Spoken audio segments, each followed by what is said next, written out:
eh, Bapak Ibu semuanya, eh, seperti hal yang kita inginkan bahwa kita ingin anak-anak kita menjadi anak-anak yang tangguh, anak-anak yang hebat. Anak-anak yang tangguh di sini yang dimaksud adalah anak-anak yang mampu menghadapi setiap permasalahan.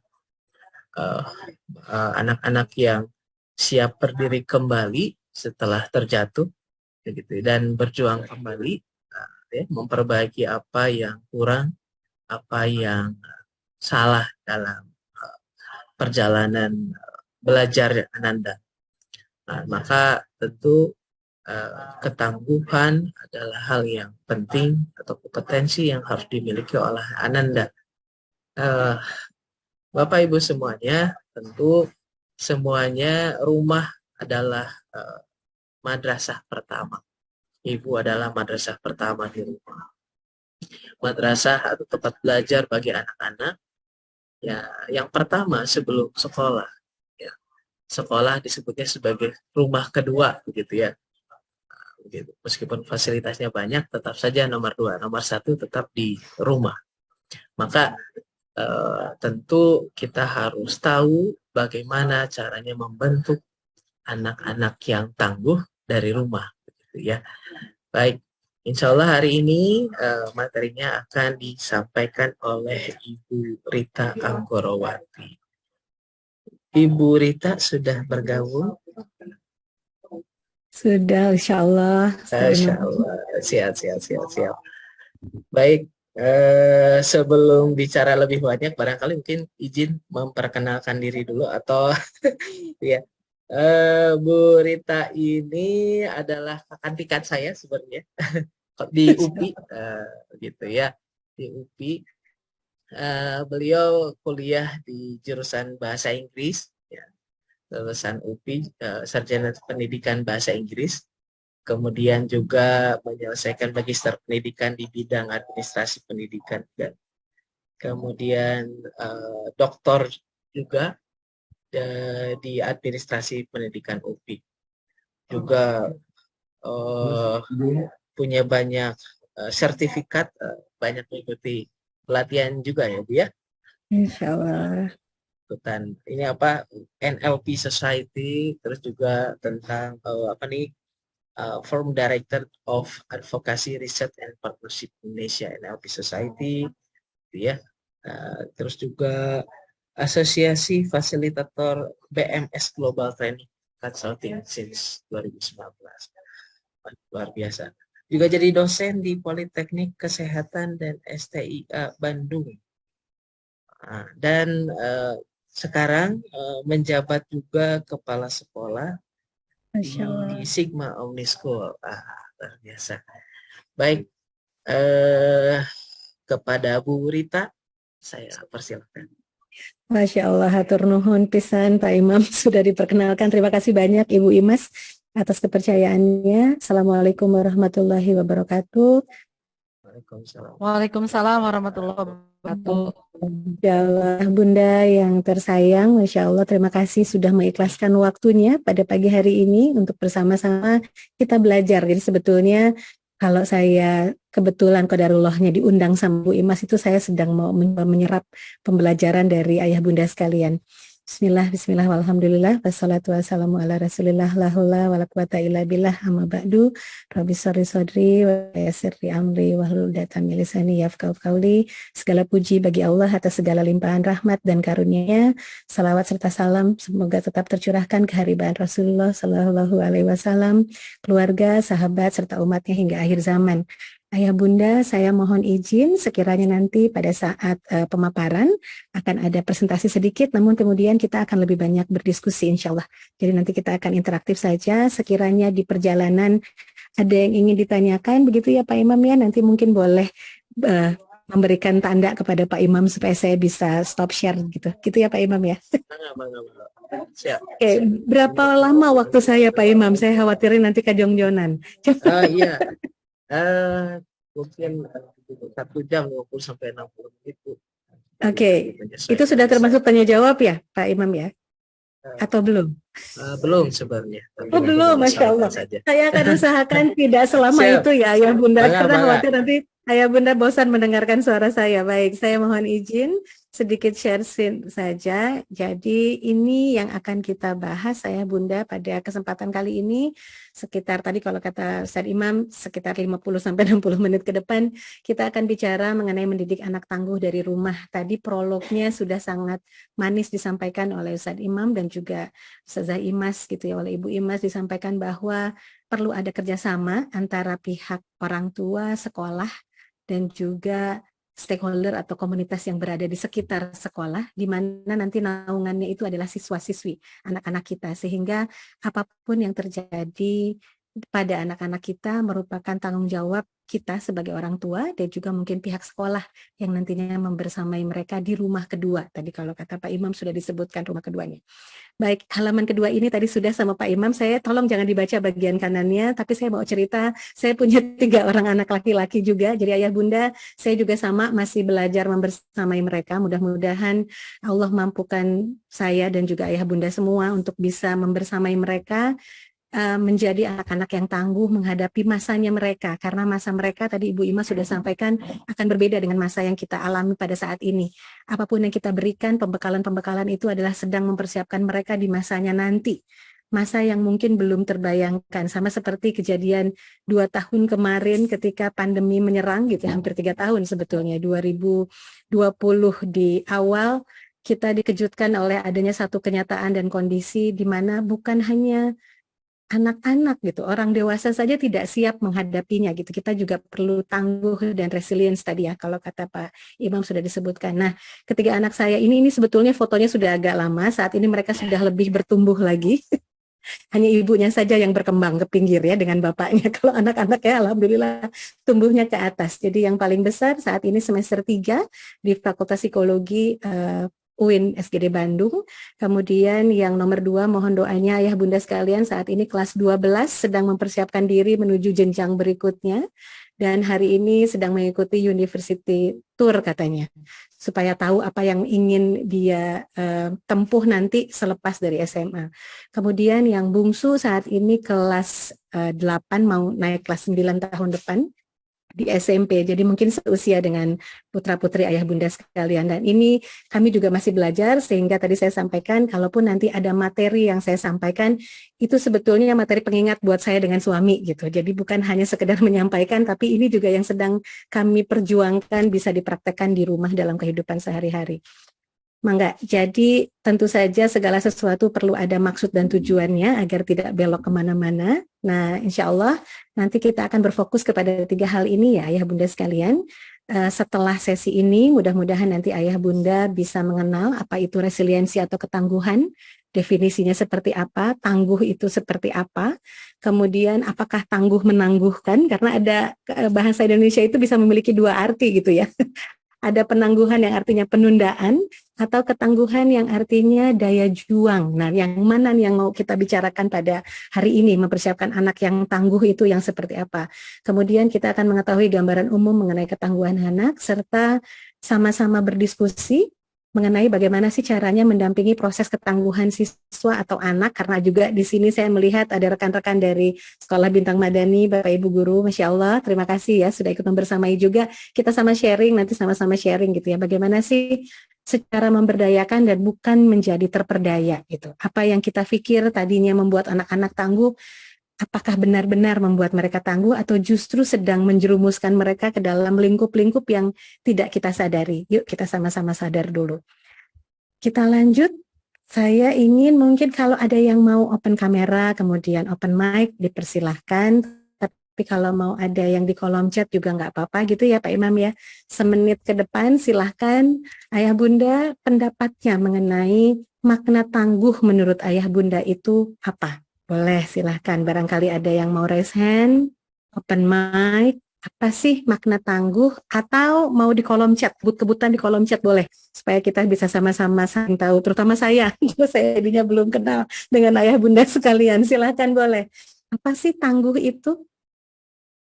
Boleh, mangga silahkan ayah bunda. Apa ya? Tangguh dalam persepsinya ayah bunda. Atau Bapak Ibu Guru, silahkan boleh ikutan berpartisipasi. Apa ya? Oke, Pak Imam, Masya Allah, tangguh sama dengan tahan bangke. Jadi kalau di kardus ada tandanya gitu ya Pak Imus ya. Saya boleh Bu Rita. Boleh silakan Bu Yuni, mangga. Gimana?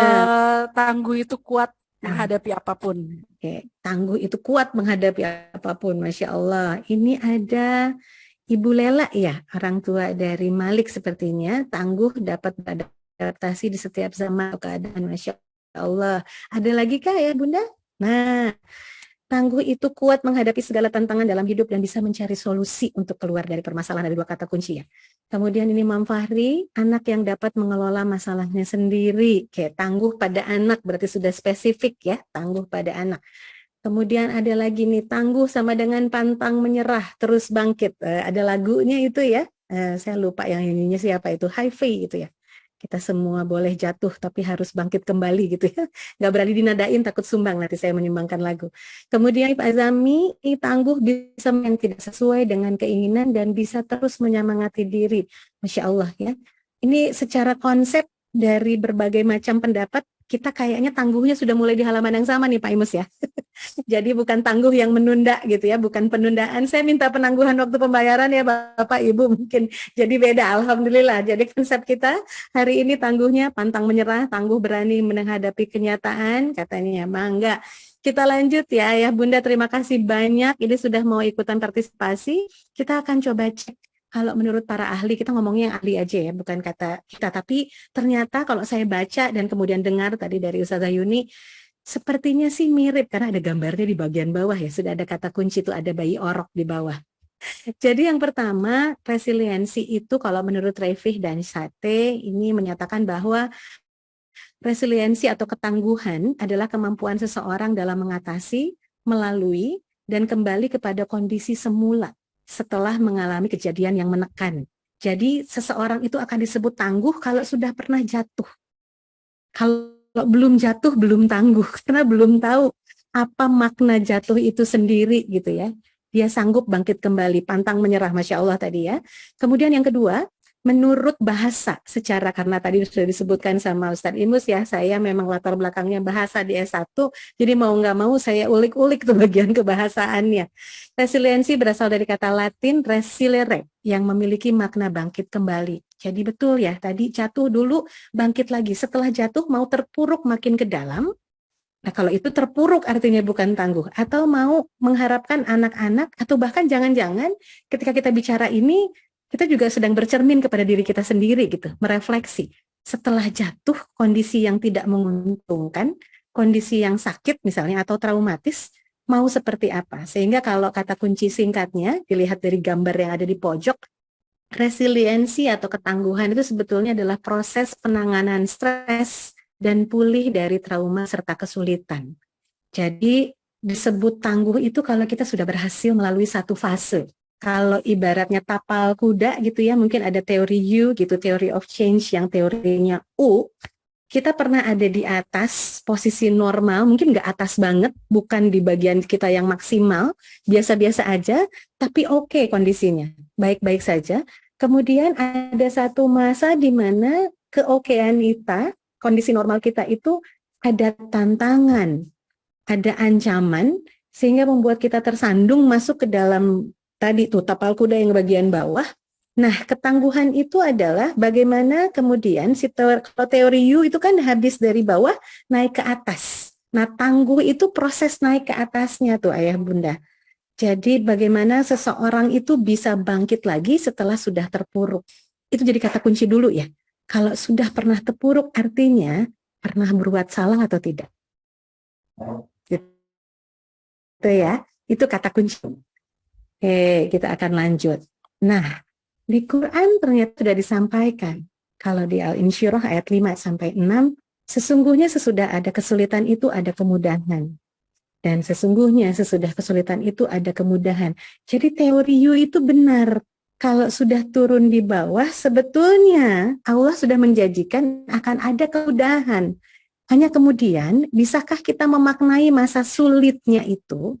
Memaknai itu kan artinya kita mencari yang terserak, mencari yang tersembunyi, mungkin di balik lipatan-lipatan dimanapun itu, bahwa sebetulnya ternyata ada fase-fase yang nantinya akan membuat kita bisa lebih lagi kondisinya dibanding yang sebelumnya.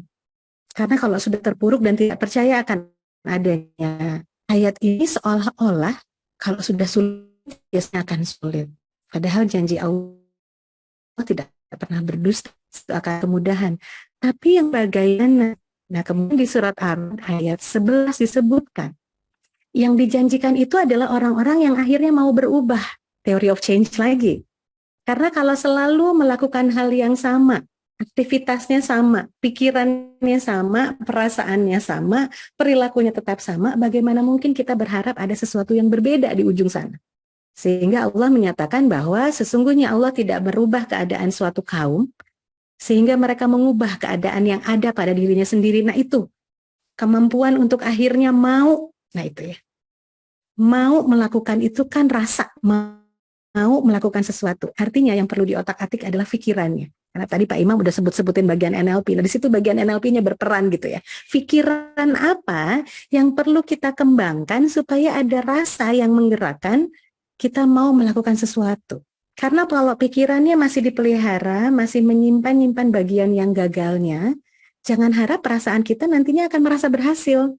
Kan di alam pikirnya masih yang gagal.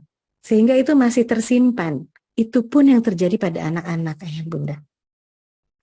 Kalau kita lanjut nih ayah bunda ya, jadi resiliensi itu adalah kemampuan untuk mengatasi naik turunnya kehidupan, sehingga pada hari ini ketika kita mau berbicara mengenai ketangguhan, kita mau mengajarkan anak-anak tentang ketangguhan. Di situ ada ya, educate people about resilience. Saya coba terjemahkan bagian arti-artinya itu di dalam bagannya.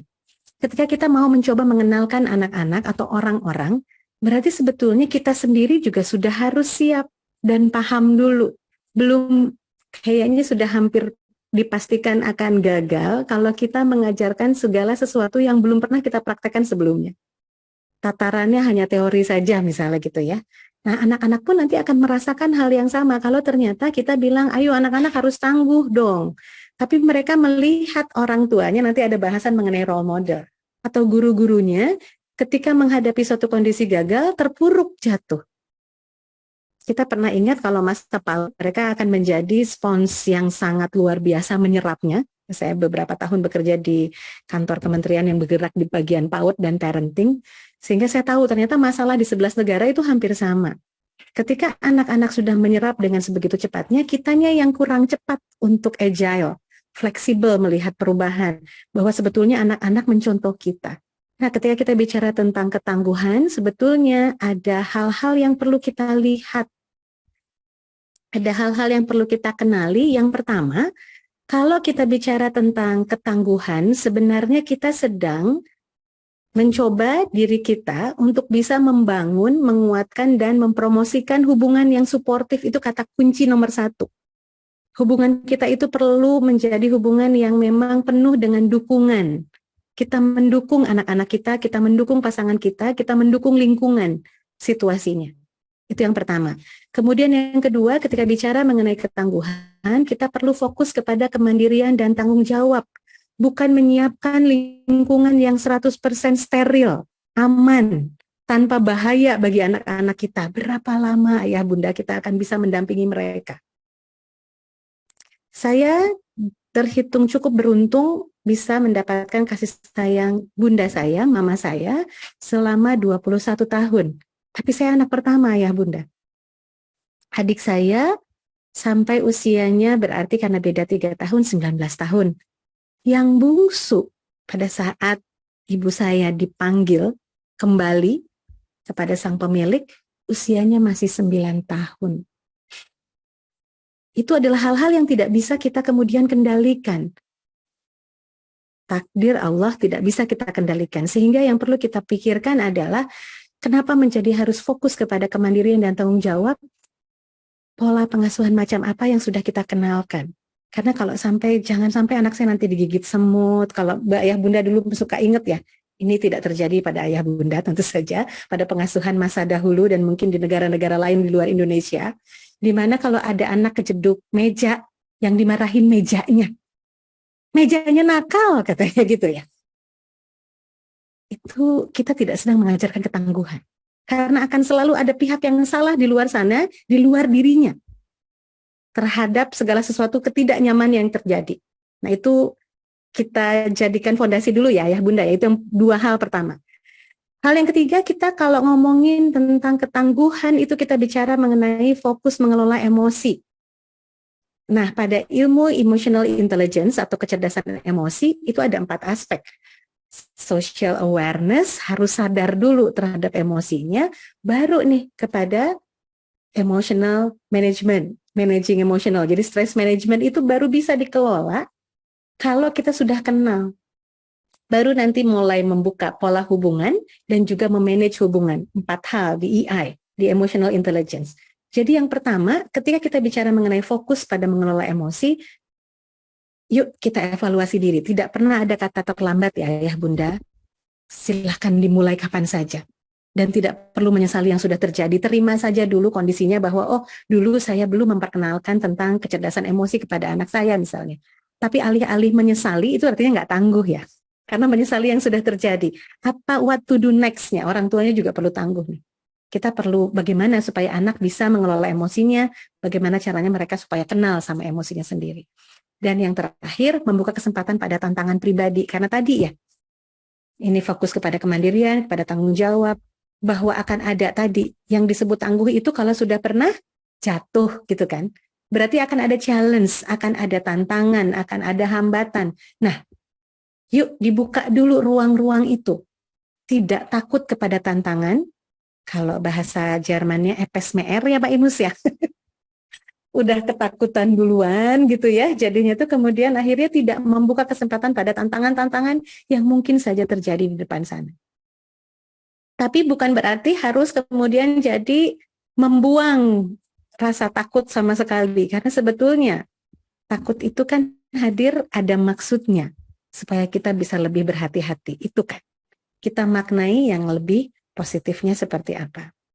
Baik, kita akan lanjutkan ya Bunda. Jadi ketika kita bicara mengenai area keterampilan dalam membangun ketangguhan siswa, ini masih area teori ya Bunda, kita akan coba cek, kita lihat. Sebenarnya ternyata ketika kita bicara mengenai membangun ketangguhan anak, ini kita sedang membuka ruang-ruang bagi mereka untuk bisa nantinya melakukan yang pertama di bagian bawah tuh ya, attention and focus secara individu. Bagaimana mereka bisa berfokus kepada kondisi yang ada, apa yang sedang mereka hadapi, mereka sadar penuh. Kalaupun berbuat kesalahan, salahnya itu apa? Sehingga kesempatan untuk mereka mengembangkan self-efficacy-nya, kesadaran dirinya, dan kemudian nanti memasteri ya, kesadaran dirinya itu terbuka lebar. Kalau mereka sendiri sudah fokus, tahu bisa memberikan judul, saat ini saya sedang sedih. Karena apa? Itu kan sebetulnya mindfulness ya, kecerdasan emosi juga. Kemudian ketika mereka sudah bisa sadar tentang dirinya, mereka nantinya juga bisa mengambil makna, ada meaning tuh di situ. Oh, ini maknanya, artinya mungkin saya kurang hati-hati, mungkin saya terburu-buru, mungkin saya kurang teliti, saya terlalu menganggap remeh. Nah, di sini ada kesempatan untuk dirinya sendiri sebetulnya untuk nantinya melakukan layanan-layanan kebaikan. Jadi selain membantu dirinya sendiri, dia juga bisa nih mulai membangun social engagement, hubungan yang baik di lingkungan sosial. Nanti akan ada gambarnya gitu ya. Bagaimana sih sebetulnya tidak hanya ketika dia jatuh, dia tahu dia harus berdiri, tapi ketika melihat temannya jatuh, rekannya jatuh sedang bersedih misalnya, mereka tahu bagaimana cara menghibur, memberikan layanan, comfortness. Nah, ketika mereka sudah tahu itu, bagaimana caranya melayani, sebetulnya kesempatan untuk membuka keterhubungan dengan orang lain, karena manusia itu kan makhluk sosial ya, tidak mungkin hidup sendiri. Itu pun akan berkembang sebetulnya. Berdasarkan apa? Berdasarkan tadi kesadaran atas dirinya sendiri, dan dia sudah bisa membantu dirinya sendiri. Kalau sudah bisa bantu dirinya, sudah hampir dapat dipastikan dia bisa membantu orang lain.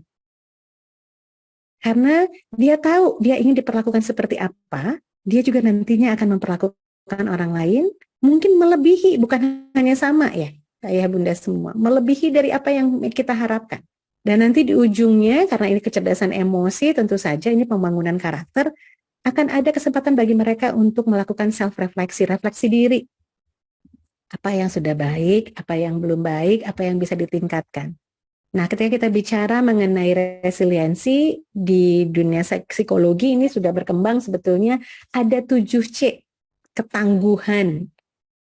Dilihatnya dari aspek apa? Kompetensinya, kompetensi kemampuan mereka masing-masing karena skillnya akan berbeda-beda.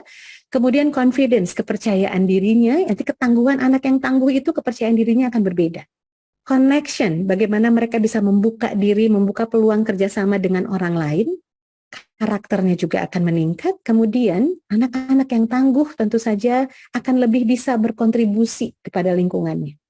Dan coping, menghadapi masalahnya itu mereka sudah bisa dengan regulasi yang lebih baik daripada yang tidak tangguh kalau ada masalah. Itu coping.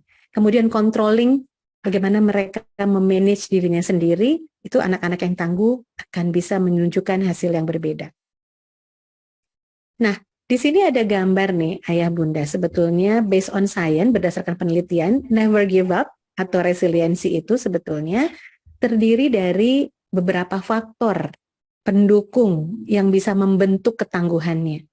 Sebagai orang tua, baik itu orang tua pertama dan utama yang tadi ada di rumah gitu ya, ataupun guru nih sebagai pendamping orang tua yang ada di sekolah.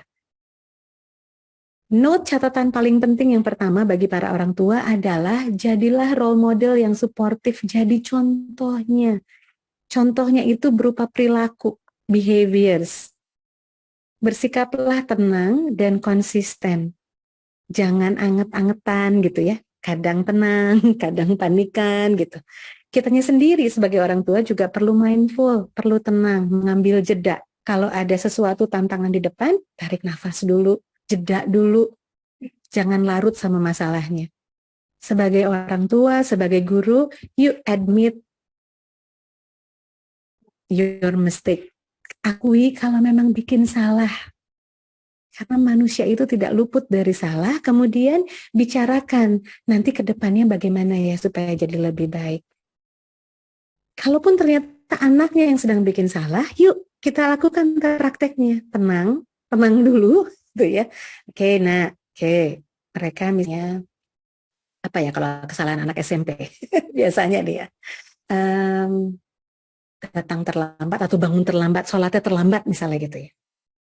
Tenang dulu, jangan dikaitkan dengan masalah yang zaman dulu gitu, sejarawannya disimpan dulu, yang saat ini aja. Konteksnya sedang bangun terlambat atau sholat yang terlambat itu. Kemudian kita konsisten ketika bicara. Kalau terlambat kan sebetulnya tahu ya. Ayah bunda itu pandangannya tentang terlambat sholat atau bangun yang kesiangan sehingga subuhnya jadi kesiangan. Ini kira-kira kenapa ya? Biarkan mereka mengakui, pertanyaannya terbuka. Ini kira-kiranya kenapa? Jangan, kamu tadi malam begadang ya? Itu pertanyaannya udah tertutup. Pilihannya antara ya atau tidak gitu. Dan ayah bunda ini kadang-kadang juga bisa membuka peluang mereka untuk akhirnya menjadi pendusta. Karena tahu kalau jawab jujur nanti dimarahin, udahlah bohong dulu aja.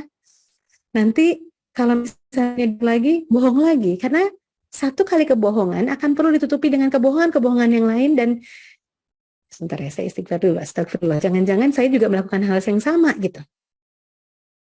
Ketika kita terburu-buru untuk marah terhadap pengakuan kejujurannya mereka akan memilih untuk tidak jujur di kemudian hari. Padahal ujung-ujungnya sama-sama dimarahin juga. Itu ya. Jadi role model yang support. Kemudian let them make mistake. Biarkan mereka berbuat kesalahan dan kemudian belajar dari kesalahan tersebut.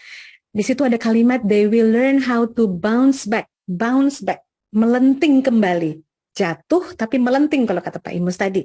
Belajar dari kejatuhannya untuk kemudian melakukan hal yang lebih baik. Ini poin kedua. Let them make mistakes. Salah itu lumrah, wajar, fitrahnya. Tapi kemudian belajar dari kesalahan adalah pilihan. Anak yang tangguh akan belajar dari kesalahannya. Kebayang kalau sudah dimarahi di step pertama gitu ya. Mereka tidak akan belajar, tapi kemudian mencari-cari kesalahan. Iya soalnya bekernya nggak bunyi gitu. Soalnya bantalnya terlalu nikmat ini, selimutnya terlalu hangat. Jadi yang salahnya selalu pihak luar gitu. Habis aku tadi dibangunin, mereka tidak pernah merefleksi tentang kesalahannya. Ayah bunda, di NLP ada presuposisi yang bilang, ada asumsi dasar yang mengatakan di dunia manusia bahwa there is no failure, only feedback. Tidak ada yang namanya kegagalan, yang ada adalah umpan balik. Feedback, kita belajar apa dari kesalahan. Mistake ada. People made mistake, itu iya. Tapi we are not a failure. Kita bukan orang yang gagal. Karena sekali bilang gagal, kita udah nggak mau lagi maju. Orang udah gagal, gitu ya. Kemudian yang ketiga, ternyata memuji juga ada caranya. Praise the right way. Pujilah dengan cara yang tepat. Kita berfokus kepada prosesnya, strateginya, effortnya, upayanya, bukan hasil akhirnya. Ih, pinter ya. Nah, besok nih bagi rapat atau nanti siang gitu ya. Wah, bagus ya, nilainya 9 semua gitu. 9-nya yang akan tertempel kepada mereka sehingga mereka akan merasa malu ketika mendapatkan nilai 7 atau 8. Gak apa-apa sih, normal kita bangga anak kita nilainya bagus semua, tapi kemudian pujilah prosesnya. Duh, nak, ayah bunda tahu deh, sebetulnya kamu memang sudah sangat-sangat berjuang selama 6 bulan ini, terima kasih ya. Buah perjuangan kamu ternyata seperti ini, bangga. Buah perjuangan.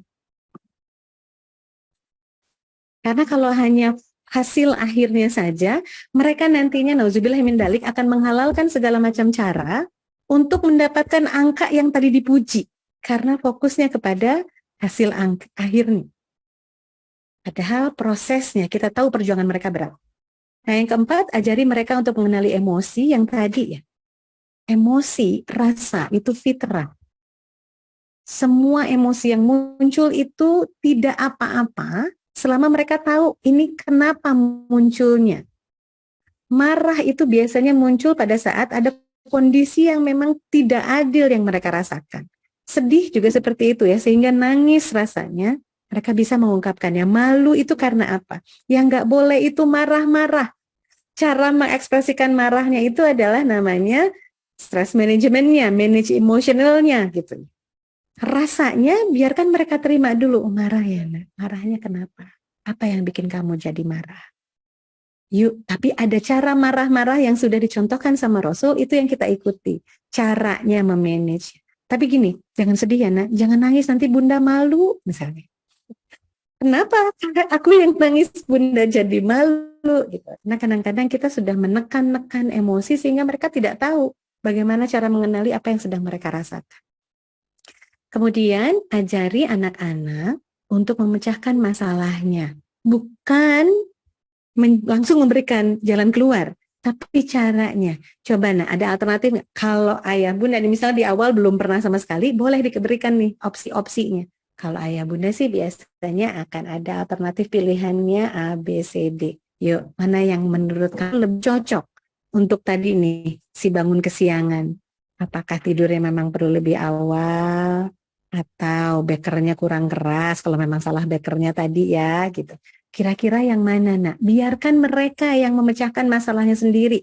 Ketika tidak berhasil, lakukan lagi. Tadi ya, the ability of bounce back. Karena trial and error tentu akan berproses. Supaya hasilnya lebih sustain, lebih lama, long term, artinya prosesnya juga biasanya lebih lama, nggak instan.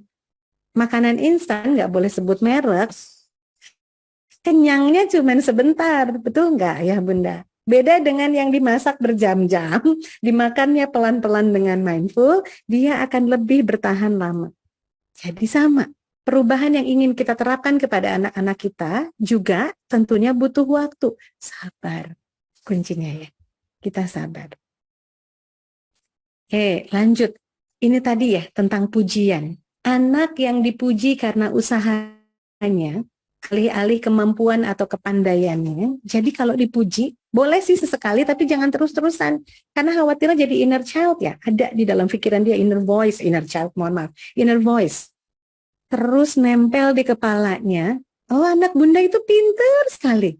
Nah, ketika kemudian nilainya ternyata tidak sesuai dengan yang diharapkan, dia akan merasa dirinya tidak pintar. terpuruklah dia di situ. Tapi kalau kita bilang, kamu upayanya memang luar biasa ya, ketika mencoba untuk menghafalkan misalnya Al-Quran, ketika sedang mencoba untuk memecahkan persoalan, mengerjakan proyek-proyek, ayah bunda bangga, kamu tidak mudah menyerah. Itu biasanya akan bisa tumbuh dengan lebih tangguh. Ini ada meme-nya sebetulnya, sudah ada komiknya. Nanti ayah bunda insya Allah akan diberikan juga salinan materinya. Ada 12 cara untuk membangun para pembelajar yang tangguh katanya.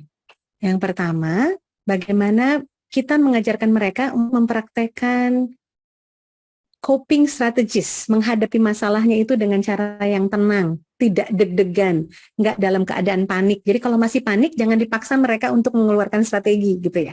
Jangan mengambil keputusan kan gitu ya. Jangan ambil keputusan pada saat sedang marah, sedih, panik. Dan jangan membuat janji pada saat sedang berbahagia. Karena nanti jadinya PHP gitu ya. Kan lagi seneng. Nanti kalau lagi nggak seneng, lupa. Kemudian praktis gratitude to gain some perspective. Yuk, kebersyukurannya juga kita perkenalkan lagi kepada anak-anak. Apa hal lain yang bisa dilihat dari satu kejadian? Apa yang bisa kita syukuri nak dari sini?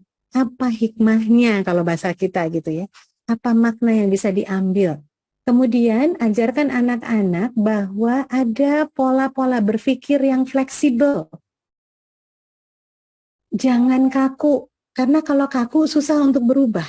Kalau udah A ya A, kalau udah B ya B gitu. Itu biasanya akan sulit untuk berubah. Tapi ketika dia fleksibel, bisa agile, bisa menyesuaikan dan adaptif gitu ya.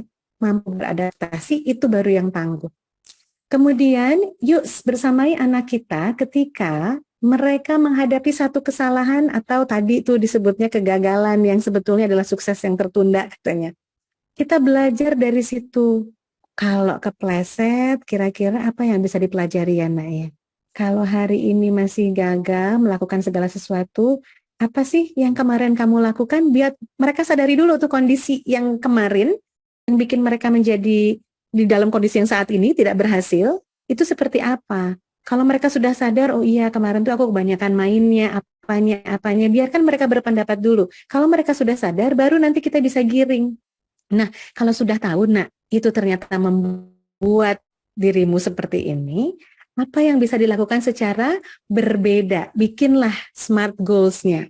Specific, measurable, attainable, realistic, kemudian time-nya juga bisa diperkirakan.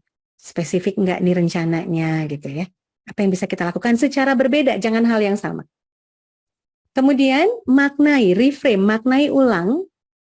Kalau sedang berjuang ini sebetulnya adalah kesempatan kita untuk bertumbuh.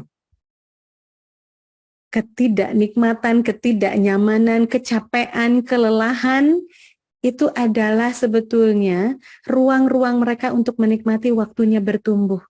Bunda tahu nak ini capek, ayah tahu ini melelahkan, tapi yuk kita sama-sama, bunda ada di sini, ayah mendukung kamu. Bukan kemudian akhirnya kita carikan, ya udah kalau gitu kita cari tempat yang paling mudah buat kamu. Ingat, kita tidak pernah tahu sampai kapan kita bisa memberikan ruang-ruang yang sangat steril bagi mereka.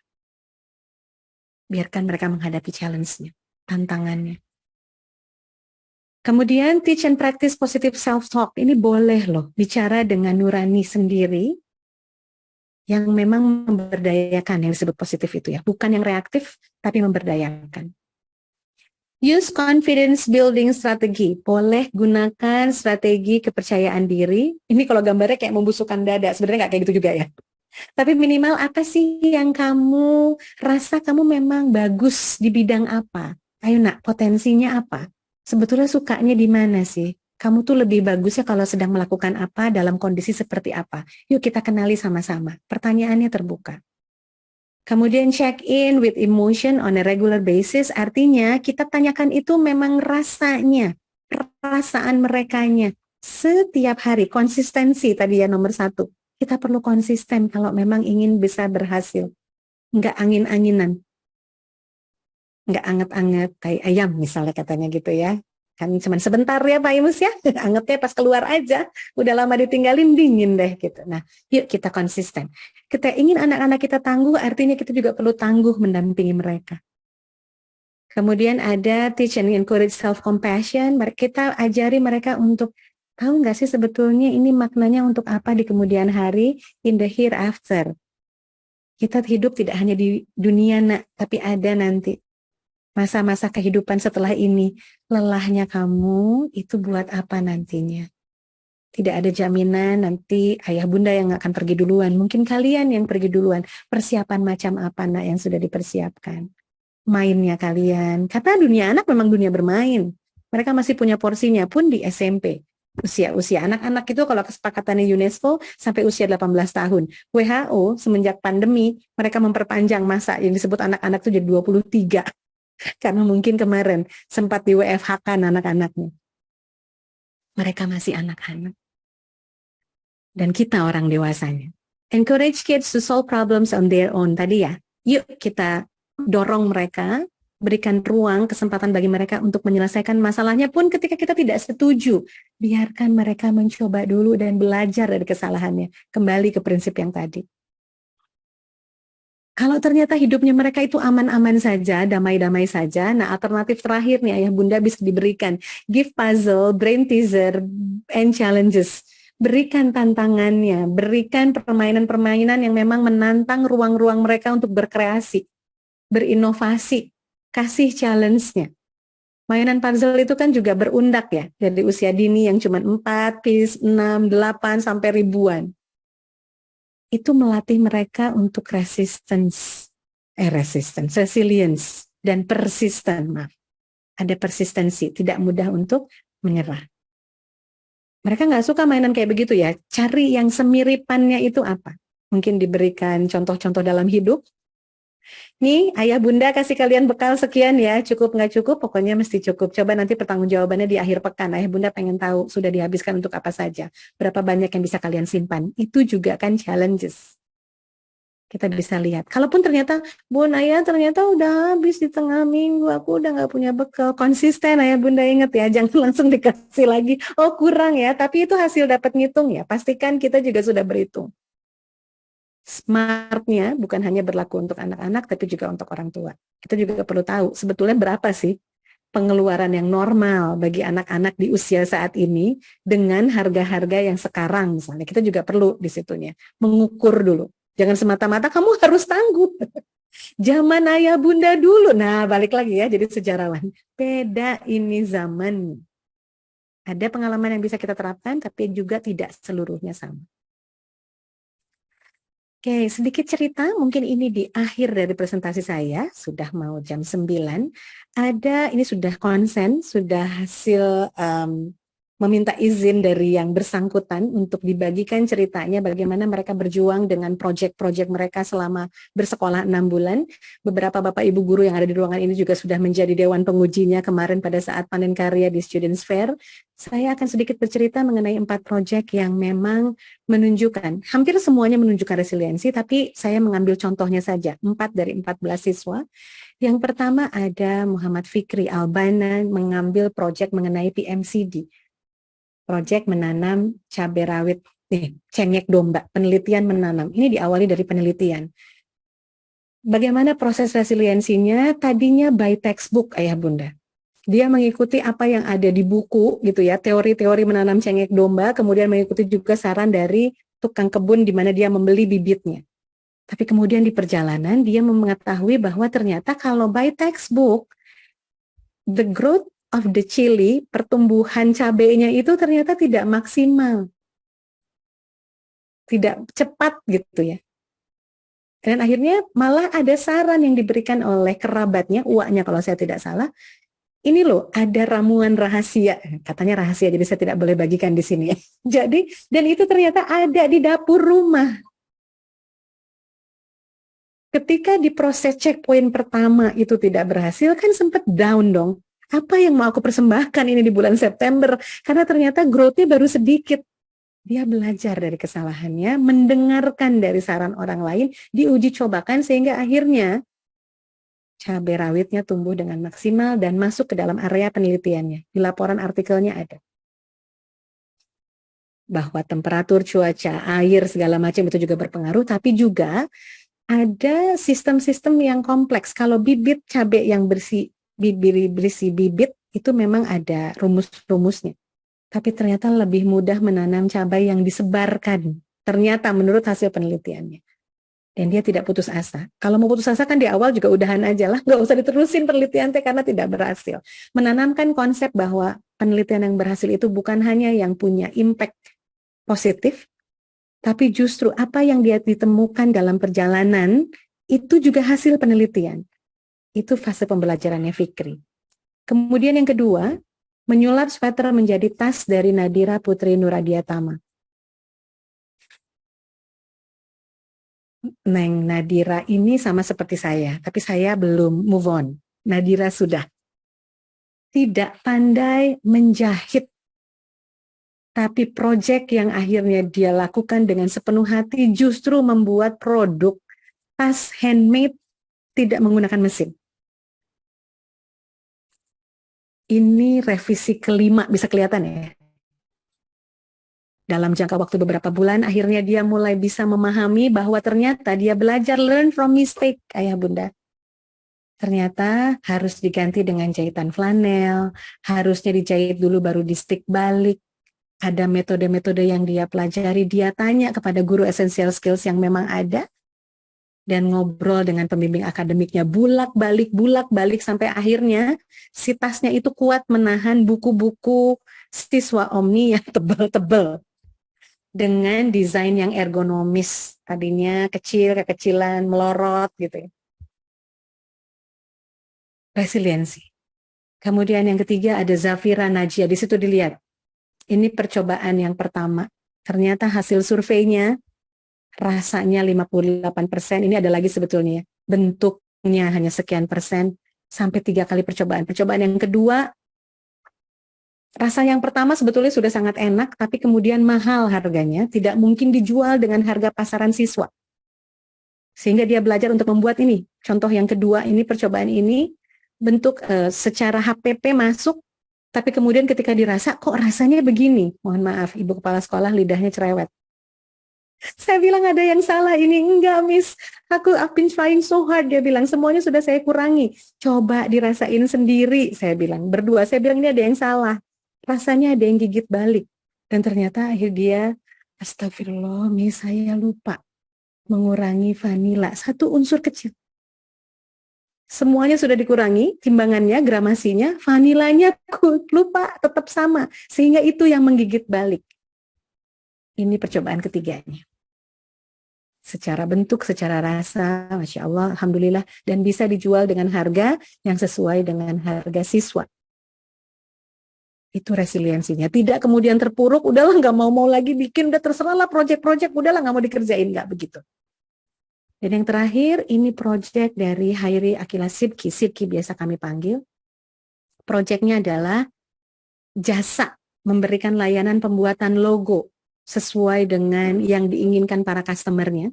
Dan kliennya itu guru dan siswa yang memang memiliki produk. Kelebihannya sebetulnya sudah sangat luar biasa. Kelebihannya adalah dia melihat filosofinya. Dia ngobrol dulu gitu ya dengan kliennya. Kemudian dia juga mencari aplikasi-aplikasi yang memang tidak nantinya membuat berbahaya, tidak plagiarism. Ini hasil evaluasinya Sidki di kali kedua. Dia belajar, dia dapat feedback, dia menerima feedbacknya. Oh ternyata manajemen waktu saya belum terlalu baik, kadang-kadang saya begadang ngerjainnya, belum ada invoice sehingga orang-orang bingung mau bayar berapa saya menghargai diri saya sendiri gitu. Ini bukan masalah seridonya, tapi ada karya, ada values yang harus dihargai. Kemudian belum ada form customer feedback. Saya jadi nggak tahu nih sebetulnya mereka puas atau tidak, mereka akan kembali atau tidak, mereka akan mempromosikan karya saya atau tidak. Sehingga kemudian ada lagi satu yang kliennya bilang, habis kalau jawab seadanya aku tuh jadi males deh pergi. Nah, kliennya itu temannya sendiri sebetulnya. Akhirnya dia mengatakan itu adalah feedback, harusnya lebih panjang dalam menjawab chat. Sidki anaknya tertutup, tapi dari sini dia belajar banyak. Sehingga kemudian di fase checkpoint yang kedua sudah ada peningkatan. Dia mulai membuat invoice, dia membuat form customer feedback, sehingga evaluasinya ini. Manajemen waktunya harus lebih banyak bertanya pada klien, dan pada saat panen karya kemarin, semuanya sudah all set di bulan ke-6. Alhamdulillah. Mudah-mudahan bisa menjadi contoh bahwa anak-anak itu bisa. mereka bisa menjadi tangguh hanya bagaimana kita berperan mendampinginya. Saya akan tutup slide saya dengan ini teman-teman, Bapak Ibu, teman-teman lagi kalau di Omni. Bagaimana jika alih-alih kita mengandalkan mereka, mengharapkan mereka untuk menjadi tangguh, kita juga yuk berperan, membantu menciptakan dunia yang tidak terlalu traumatis. Harus pintar, harus jadi nomor satu, harus ini, harus kuat, harus, kalimat harusnya mungkin bisa kita ganti. Nah, bagaimana sih yang nyaman menurutmu? Kuat itu seperti apa? Dengarkan mereka. Bersamai pada saat bertumbuh. Demikian Ayah Bunda, Alhamdulillah, terima kasih banyak. Insya Allah kita akan buka ruang diskusi gitu ya Pak Imus ya. Nanti ini ada alamat email saya, ada WhatsApp, dan kemudian ada konten-konten dari sosial media saya yang mungkin mudah-mudahan bisa membuat kita berpartisipasi dan silaturahim lagi lebih panjang daripada ini. Terima kasih banyak. Saya tutup, saya kembalikan lagi kepada Pak Imus. Assalamualaikum warahmatullahi wabarakatuh. Baik. Waalaikumsalam warahmatullahi wabarakatuh. Alhamdulillah, pematerian yang sangat luar biasa dari Bu Rita menjelaskan bagaimana ketangguhan itu, ya, bagaimana cara membentuk ketangguhan dari rumah. Baik, dibuka kesempatan untuk bertanya, sesi diskusi barangkali, mangga kepada orang tua, ayah bunda ataupun dari bapak ibu guru yang ingin bertanya terkait materi yang sudah disampaikan. Boleh acungkan tangan ataupun ditik di kolom chat. Mangga, silakan.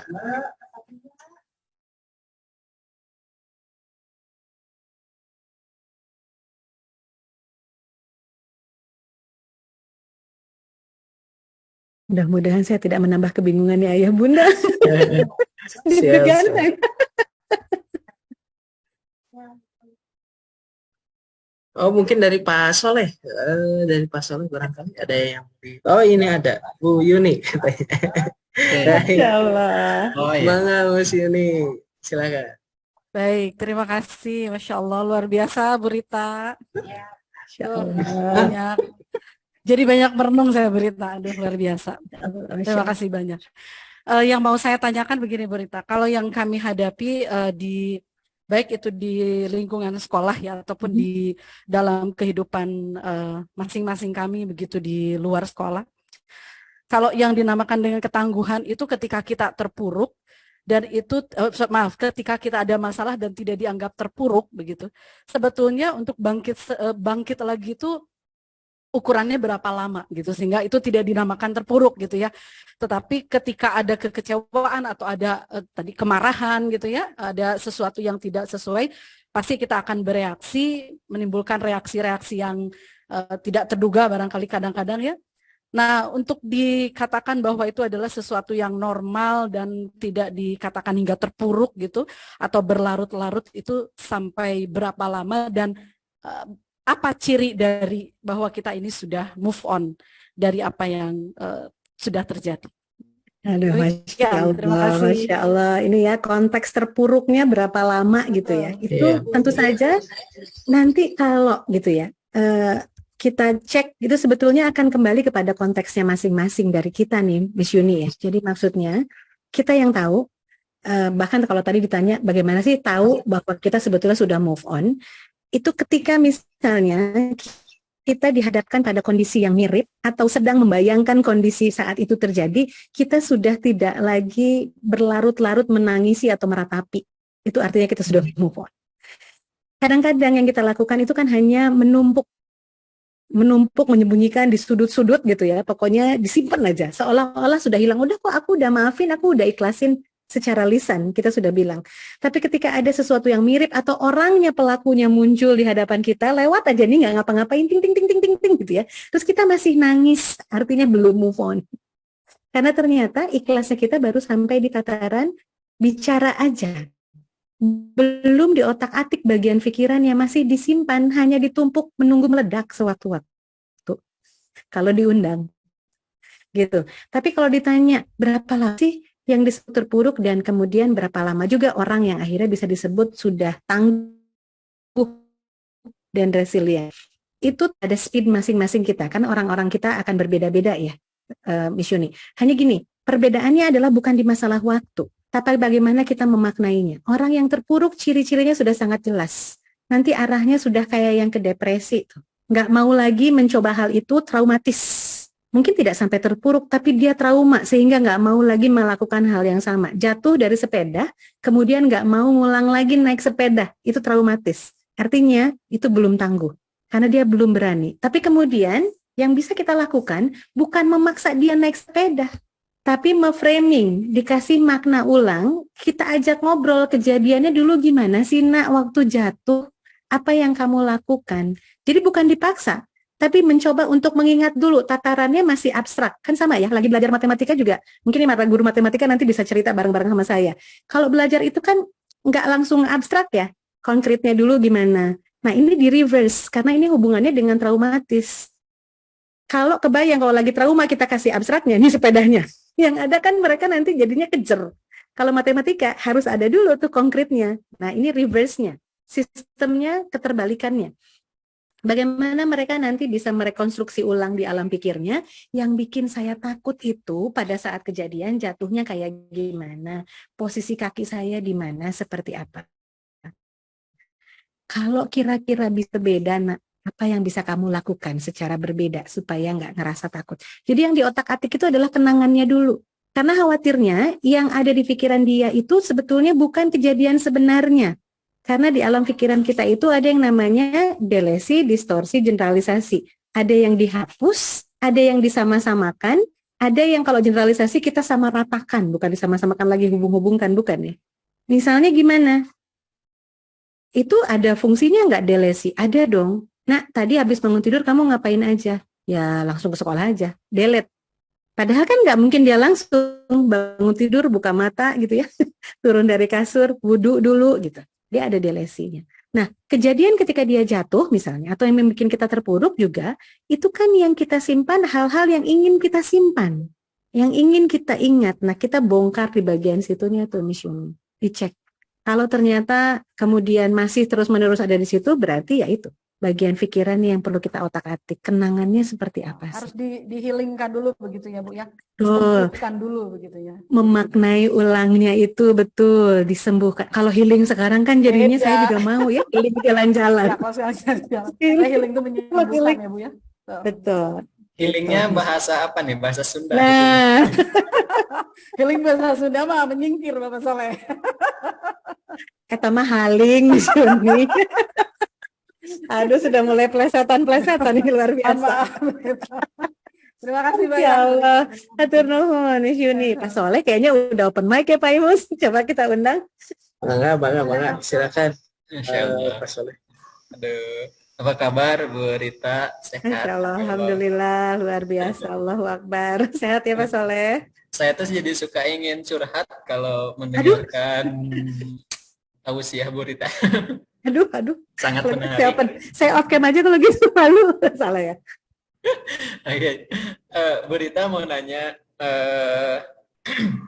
kadang kita sebagai orang tua sering gitu, bukan sering, mungkin beberapa kali gitu, mengatakan seperti ini gitu ya. Ya udah kalau kamu gak mau makan, nggak jadi nih pergi mainnya kayak gitu. Atau mungkin bentuk ancaman lain. Nah itu dan saya berpikir seperti ini. Memang ketaatan itu gak bisa dibangun kalau bersumber dari ketakutan. Bahkan saya sampai update status gitu. Memangnya berapa lama sih gitu kan? Kalau kita taat hanya berdasarkan dari ketakutan, gitu, dari ancaman seperti itu. Terus ada yang menjawab sampai balik, gitu. Sampai balik gitu ya.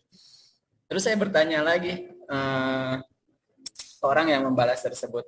Terus kalau waktu balik di sekarang masa-masa SMP, sebenarnya bagaimana sih caranya agar timbul ketaatan seperti itu? Kalau anak mungkin masih anak-anak gitu ya, masih mungkin gitu ya, seperti itu kan. kamu nggak mau makan, ya udah nggak jadi perginya. Gitu. Makan dulu baru kita pergi gitu ya. Nah, itu pertanyaan pertama. Jadi bagaimana sih untuk membangun kita kerjasama yang baik, ketaatan di masa SMP ini? Mungkin ini persiapan juga untuk saya nanti ketika anak saya SMP gitu. Di usia seperti itu gitu ya.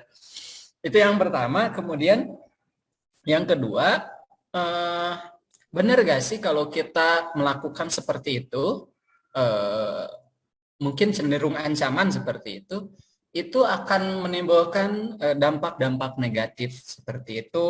Salah satunya mungkin hilang kepercayaan gitu dari anak kepada orang tua. Seperti itu mungkin dua pertanyaan dari saya. Terima kasih Bu Rita. Assalamualaikum. Waalaikumsalam warahmatullahi. Ini jadi saya refleksi balik ya. Pada saat saya juga sedang belajar, sampai hari ini pun masih belajar ya Bapak Ayah Bunda sekalian.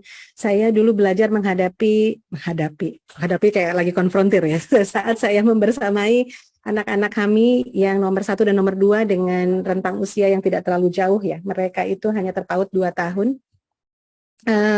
Kemudian dengan masa yang ya fluktuatif, namanya kan gini, kalau kita mau generalisasi namanya anak laki-laki. Padahal saya ngomong kayak gini karena saya belum ngalamin punya anak perempuan gitu ya, tapi punya siswa perempuan. Jadi kalau ditanya, kalau dengan ancaman betul nggak sih sebetulnya membuka akses yang lebih negatif? Sepaham dan sependek pengalaman kami, iya. Jadi ada saatnya di mana kami juga berbuat kesalahan Pak Soleh, di mana kami juga memberikan ancaman-ancaman itu untuk mempermudah segala sesuatu. Padahal saya sendiri belajar, kalau kata Stephen Covey di Seven Habits, fast is slow, slow is fast when you are dealing with human. Kalau ngomongin tentang manusia, makhluk hidup, cepet-cepet buru-buru itu malah jadi lambat. Tapi kalau kita mau bersabar-sabar, slow is fast gitu ya, dan mengambil waktu mendengarkan mereka, justru lebih cepat sebetulnya mereka berproses pemahamannya. Dulu kami berbuat kesalahan sama tuh, pakai ancaman, nggak pakai pemahaman. Nggak boleh ini, nggak boleh datang terlambat, nggak boleh ini, nggak. Ternyata ekses negatifnya adalah mereka berbohong akhir. Karena kan kalau ngomong jujur nanti dimarahin sama Bunda. Jadi mereka memilih jalur cepat. Ya udah bohong dulu deh. Nggak, soalnya ini, soalnya itu, mencari peluang-peluang untuk kemudian membenarkan kondisi-kondisi yang mereka alami ketika usia mereka SMP. Saya ngalamin. Karena dulu kompleks sekolahannya itu bergabung dengan kelas yang lebih tua, ada semi asrama segala macam, sehingga pergaulannya luar biasa gitu ya. Mereka berkenalan dengan yang namanya merokok gitu, segala macam ada perkenalannya mereka, pengalamannya mereka. Ketika kami mengancam, detensi bentuknya, di kejadian berikutnya mereka akan memilih untuk berbohong kan? Enggak kok, itu masalah duga aja. Lies covers with lies. Kebohongan akan ditutup dengan kebohongan yang baru. Akhirnya kami belajar di situ untuk mencoba mencari tahu. Akhirnya tadi jadi gimana cara ngobrolnya supaya mereka mau taat gitu ya. Mau di jalan yang benar, mau nurut sama kita tanya, refleksi dulu. Kalau balik lagi nih di ilmunya Seven Habits, mendengarkan dulu sebetulnya. Seek first to understand dan to be understood. Dengar dulu supaya kita bisa memahami konteksnya mereka dan nanti kita bisa masuk. Pacing leading kalau di NLP. Bangun hubungan baik. Dapatkan rasa percayanya dulu bahwa saya tidak akan menghakimi, saya tidak akan memberikan hukuman misalnya gitu ya. Saya mau dengerin dulu. Karena urusan ketika kamu berbuat suatu mudorot, kamu sudah punya urusan sama Rob kamu sebetulnya. Ayah Bunda mengingatkan. Nah, ketika didengarkan ternyata karena penasaran Bun, orang-orang melakukannya. Jadi kayak apa sih? Pengen tahu. Oke. Tahan, kan pengennya mah marah ya. Kenapa pengen tahunya teh yang hal-hal begituan misalnya gitu. Kenapa pengen tahu? Kok nggak tanya sama ayah bunda? Kan ayah bunda mah peraturan sudah sangat-sangat jelas, tidak boleh gitu teh. Jadi gimana kami berani untuk bertanya bahwa mereka ingin mencoba sesuatu yang memang dilarang di rumah ini untuk mereka lakukan, sehingga mereka memilih untuk tidak. Di situ tadi tuh poin yang pertama, admit our mistake. Kita juga perlu mengakui kesalahan kita. Orang tua juga kan sedang belajar. Oh maaf ya nak, ternyata aturan yang itu tanpa diajak ngobrol itu kan berarti aturan sepihak ya. Bukan kesepakatan bersama gitu. Kalian tidak tahu kenapa aturan itu dibuat. Jadi apa yang bisa ayah bunda perbaiki, dan kemudian setelah nanti ayah bunda perbaiki, kalian bisa perbaiki apa? Itu Pak Soleh. membuat mereka memahami dulu konteksnya dalam kacamata mereka, karena belum tentu sama loh. Apa yang di otak kita mau di otak mereka belum tentu sama. Kita perlu paham dulu, kita perlu ajak ngobrol dulu. Sejauh itu sih seperti itu. Dan kemudian tadi, kalau masalah ketaatan kepada beragama, Pak, itu kan rambunya sudah sangat jelas. Tapi yang perlu diperkenalkan adalah strong why-nya.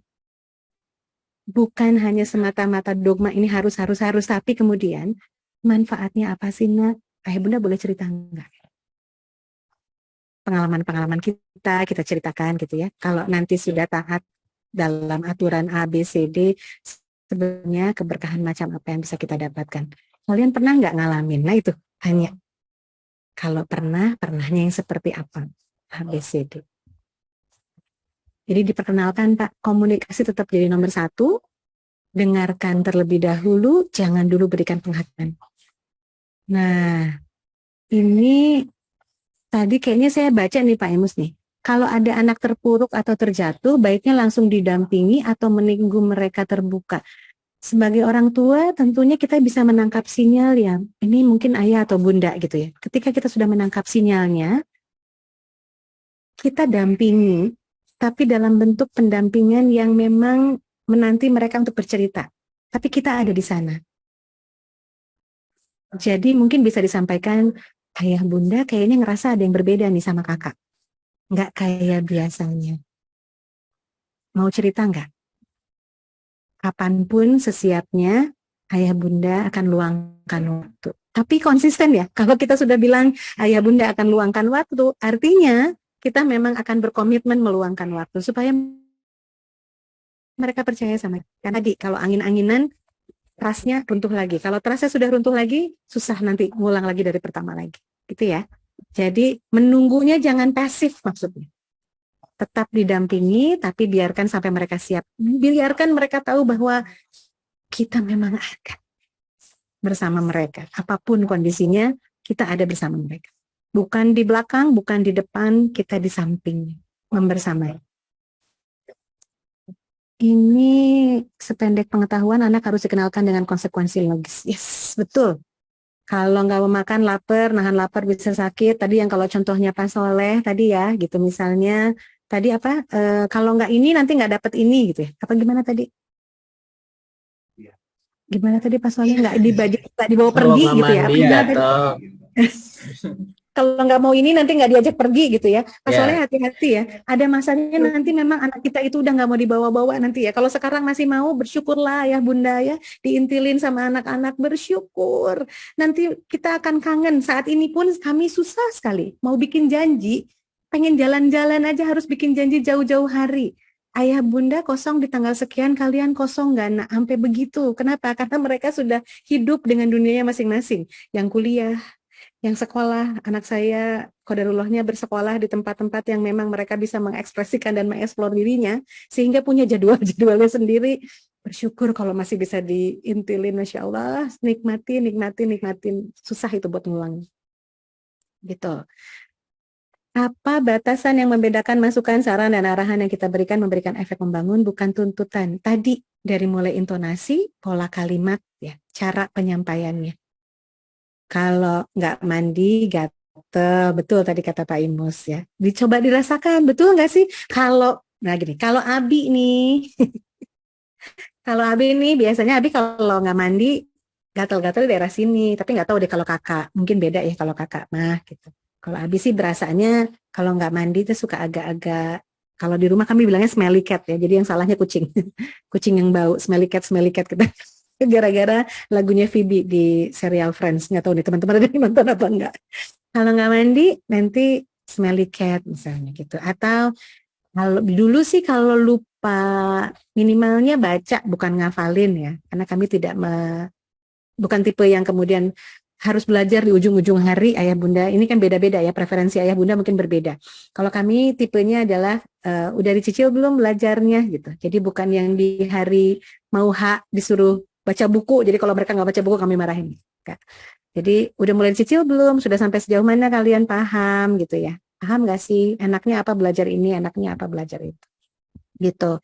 Karena kalau misalnya yang bikin down itu misalnya tadi ya, ini justru kita sedang memuji nih. Tadi ya ada satu contoh. praise in the right ways, memuji pada saat yang tepat dengan konteks yang tepat. Ih, pinter banget ya, nilainya 9 semua, ranking 1, hebat. Mujinya hanya kalau ranking 1 dan nilainya 9 saja. Itu juga harus hati-hati. Khawatirnya nanti mereka akan menghalalkan segala cara untuk dapat ranking 1, nilai 9.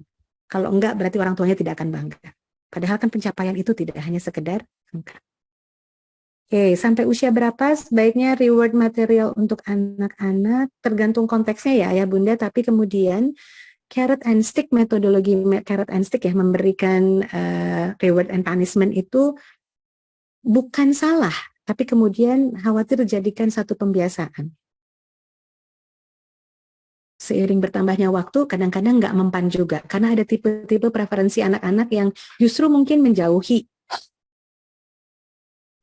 Dia akan lebih bagus justru kalau misalnya dibilang bahwa kayaknya nih anak kita tuh bakal sukses kalau misalnya belajar nih. Kalau menurutmu gimana? Terbuka gitu ya. Kalau tadi masalah reward and secara material, kita cek ya. Kan kita peka nih, kita yang lebih kenal anak kita. Apakah anak kita nantinya ternyata memang hanya terfokus kepada penghadiahan saja? Jika jawabannya adalah iya, kita perlu jujur ya. Nggak apa-apa, istighfar dulu, tapi kemudian kita coba ubah pelan-pelan. Kenapa? Karena khawatirnya nanti di dunianya mereka pada saat nanti, di masanya mereka tidak mendapatkan reward itu, mereka akan menjadi generasi-generasi yang saat ini nih. Generasi-generasi strawberry, kata gitu. Sekarang ada yang kayak gitu ya, yang kalau nggak dipuji jadinya lembek, cantik di luar, lembek di dalam. Dikasih tantangan sedikit, mundur. Nggak mau, nggak suka. Lingkungannya itu toksik. Nah, kalau zaman sekarang kan kayak gitu ya. Ditegur sedikit sama atasannya, apaan? Bawel amat punya bos kayak begini, enggak nyamanin di rumah, hati-hati. Itu pun yang menjadi pertimbangan kami, ayah bundanya ketika memberikan jatah uang mingguan kepada anak-anak kami. Meskipun di dalam jatah uang mingguan itu terdapat uang bensin karena usia mereka sudah di atas 17 tahun ya, untuk motor, untuk mengendarai mobil. Kami hitung. Jangan sampai nanti itu melebihi dari UMR. Kenapa? Nanti mereka tidak akan menghargai apa yang akan mereka dapatkan ketika masuk pada penawaran pekerjaan. Orang dikasih sama ayah bunda udah lebih dari segitu, udah nempel aja terus. Nah itu. Kita pikirkan konsekuensi-konsekuensi di masa depan yang bisa kita persiapkan saat ini sehingga mereka bisa tangguh menghadapi dan bertanggung jawab. Nah, ada yang namanya finansial literasi untuk anak-anak juga gitu kan ya. Mereka diperkenalkan berapa banyak sih yang mereka dapat dalam seminggu, berapa banyak yang nanti keluar gitu.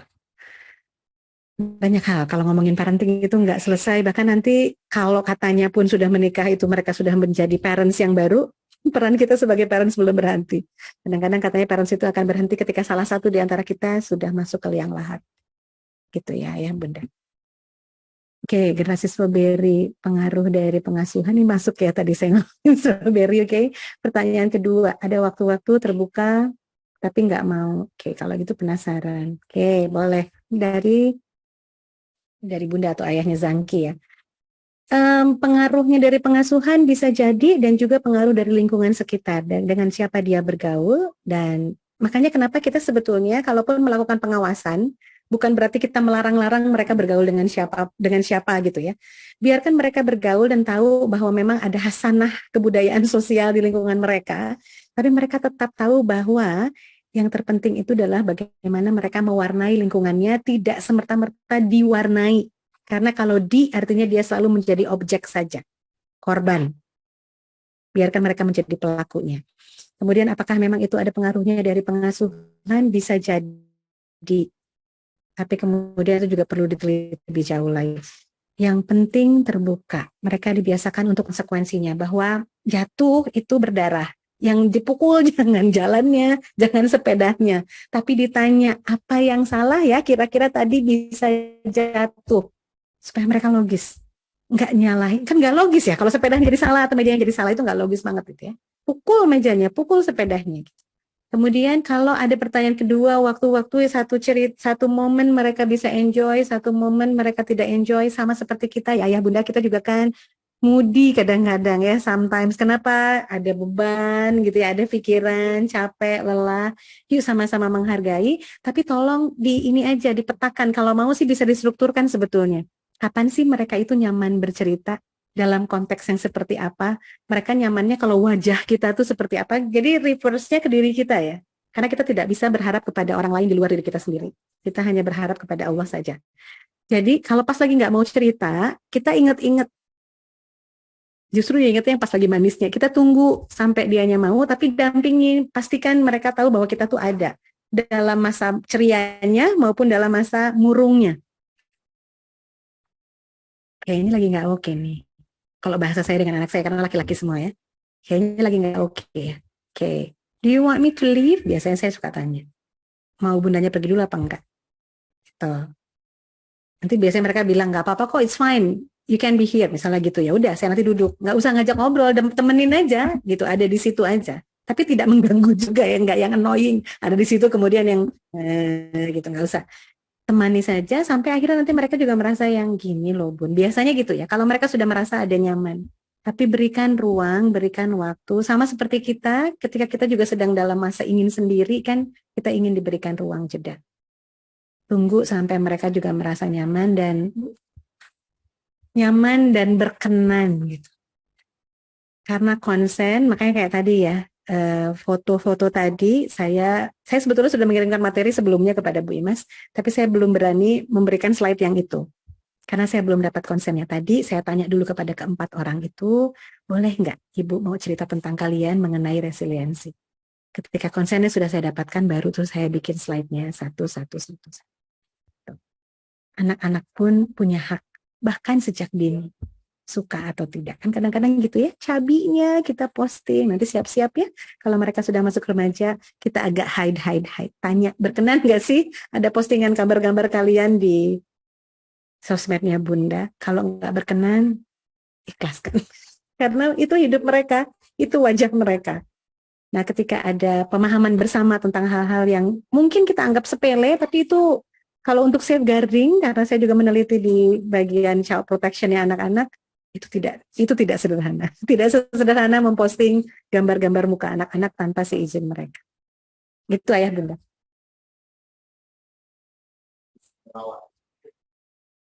Baik, luar biasa pemateriannya. Sesi tanya jawabnya juga bertubi-tubi dan langsung juga dijawab oleh Burita. Dan saya yakin ini selalu tidak cukup dan akan selalu tidak puas, begitu ya, Burita, betul? Insya Allah, betul. Karena saya masih belajar juga, Pak Imus, jadi saya menyerap banyak sekali dari ayah bunda yang ada di sini, Masya Allah. Betul. Mudah-mudahan ini jadi trigger buat kita untuk terus belajar dan belajar, sehingga memang betul namanya belajar seumur hidup, tidak hanya untuk para siswa saja, bahkan untuk orang tua sekalipun, ya kita terus belajar untuk menjadi orang tua yang mendidik anak jadi tangguh di rumah. Gitu. Baik, sepertinya waktunya sudah lumayan banyak dilalui dan saya yakin kalau mau diteruskan juga masih bisa 2 SKS lagi. Tapi insya Allah nanti jadi PR, biar jadi penasaran, biar terus lagi nanti ada kesempatan yang lainnya minta Burita lagi untuk berbagi di sini. Aduh, jangan nanti bosan, nanti demo loh. Nggak akan bosan Bu. Insya Allah. Baik. Terima kasih Bu Rita atas kesempatannya untuk berbagi kepada kami. Hatur nuhun. Turnuhun, ayah bunda sekalian, saya mau izin pamit ya, Masya Allah. Ibu Rita, terima kasih banyak. Saya Ki, Miss Yuni, hatur nuhun, izin pamit ayah bunda. Iya, nanti kita colek HCD ya. Kok belum ada aja grupnya. Masya Allah. Izin pamit ya. Assalamualaikum. Waalaikumsalam warahmatullahi wabarakatuh.